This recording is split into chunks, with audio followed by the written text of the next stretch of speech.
হ্যাঁ? আরে এই ঠান্ডার ভিতরে বরফ দিয়ে গোসল করছিস, মোরে তো যমরাজের কাছে চলে যাবি। আরে এটা খেলে আমার কিছুই হবে না, জলপার আমাকে একটা ওষুধ দিয়েছে, এটা খেলে আমার ঠান্ডা লাগবে না।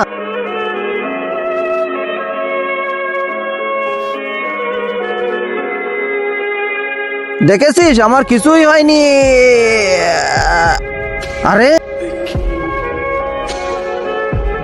হ্যালো পণ্ডিতজি, একজন মরে গেছে, তার লাশ ধুতে হবে।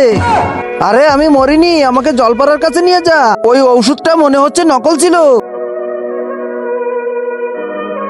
এই নদীতে পাথর ফেল, তাহলে জলপাড়া আসবে। হ্যাঁ, আরে এর কি হয়েছে? আরে শালা, তুই একে একটা ওষুধ দিয়েছিলি, সেটা খাওয়ার পরে গোসল করে, তারপরে এরকম ভাবে জমে যায়। কয়টা বড়ি খেয়েছিল? পুরো বোতল ধরেই খেয়ে ফেলেছে। আরে আমি পুরো বোতল ধরে খেতে বলিনি, আমি একটা বড়ি খেতে বলেছিলাম।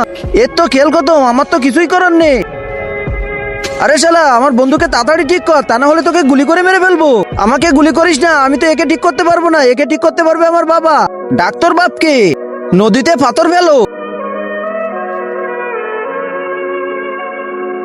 ইয়া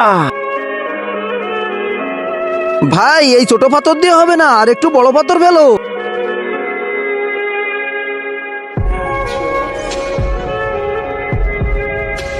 ভাই আরো বড় পাথর ফেলো, আরো বড়। হ্যাঁ, ইয়া না না।